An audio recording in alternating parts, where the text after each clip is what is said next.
brought you by Independence। आज independence special खाना बनेगा घर पे, क्योंकि इसके है कण-कण में स्वाद, कण-कण में भारत।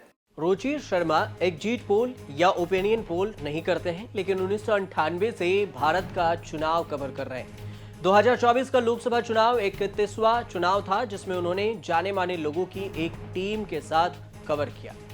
लोकसभा चुनाव से पहले रुचि शर्मा ने दक्षिण में विजयवाड़ा से लेकर मुंबई तक, आंध्र प्रदेश, तेलंगाना, इसके अलावा देखें तो कर्नाटक, महाराष्ट्र जैसे राज्यों का दौरा करके ग्राउंड रियलिटी का जायजा भी लिया था। उसके बाद उनकी चर्चा खूब हुई थी।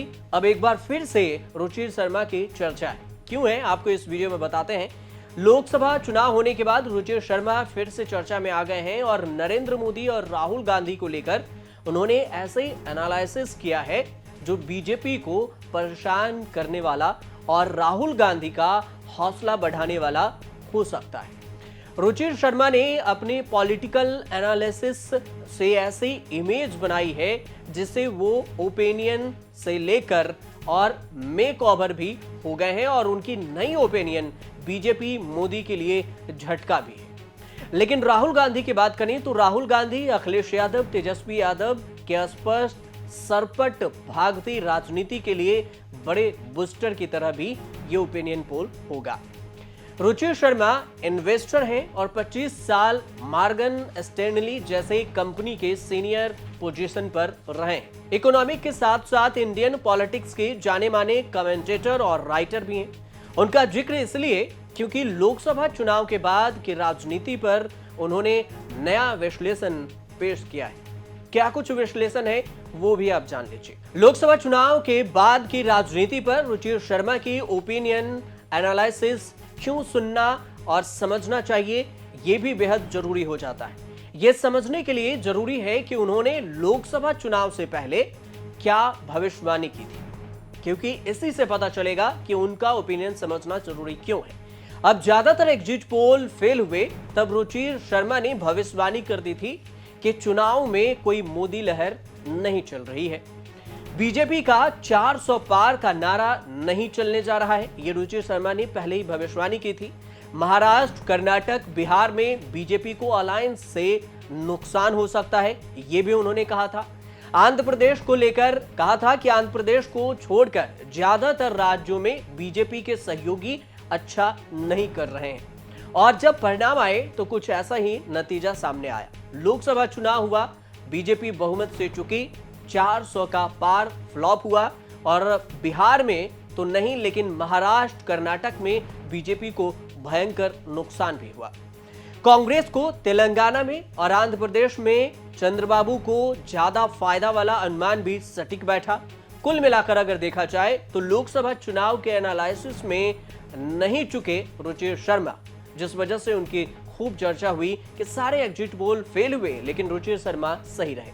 लोकसभा चुनाव के बाद मोदी के तीसरी बार पीएम बनने के बाद रुचि शर्मा ने न्यूज 24 को इंटरव्यू दिया है। ब्रांड राहुल को मजबूत कहा है और ब्रांड मोदी के कमजोर का मतलब ऐसा है कि पहले ऐसा था कि मोदी के सहारे बीजेपी कोई भी सीट जीत सकती थी, लेकिन चुनाव में अब ऐसा नहीं है।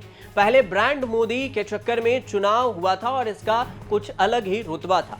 चुनाव के बाद नतीजे बदल गए, इसके बावजूद भी ग्राउंड पर मोदी को लेकर नाराजगी है और बीजेपी की जबरदस्त मार्केटिंग के बाद भी रुचि शर्मा इस थ्योरी को फिर से स्वीकारने से हिचकिचाए और मोदी को देश के लिए बेस्ट पीएम साबित हुए, ये बात कही। हालांकि उन्होंने बेस्ट वाला टाइटल किसी भी पीएम को नहीं दिया है। ब्रांड मोदी का जिक्र 10 साल से हो रहा है। ये वो दौर था जब राहुल गांधी लगातार मोदी के सामने कमजोर पड़ रहे थे और ब्रांड राहुल जैसी बात कभी हुई नहीं थी।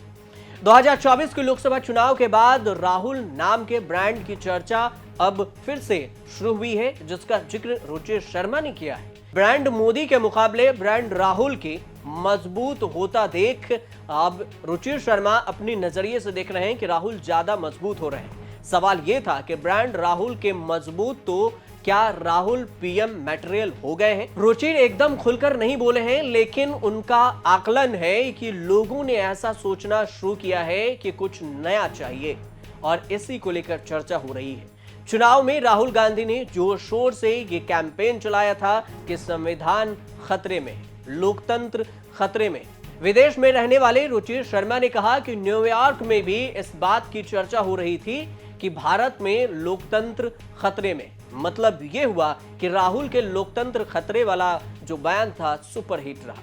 सवाल जवाब हुए तो बाकी नेताओं का भी सवाल आया। रुचिर शर्मा से अखिलेश यादव को नंबर तगड़े मिले। रुचिर ने कहा कि अखिलेश बहुत ही हंसमुख इंसान है, यही एटीट्यूड बहुत पसंद है। नीतीश कुमार के बारे में रुचिर शर्मा कहते हैं कि लगता है कि उनका पिक निकल चुका है। मतलब नीतीश अभी उस पिक पे नहीं है जैसे पहले थे। Tejashwi Yadav fast rising leader वाली कैटेगरी में आते हैं।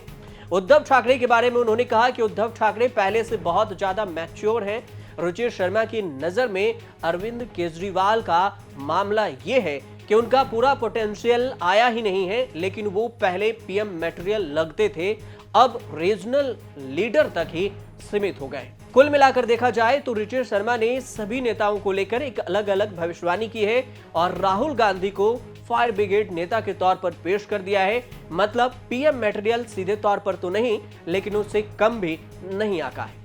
ऐसी वजह से इनकी खूब चर्चा भी हो रही है। अब देखना यह होगा कि रुचिर शर्मा की ये भविष्यवाणी अब आने वाले वक्त में कितना सटीक बैठता है। फिलहाल आप देखते रहिए न्यूज़ तक।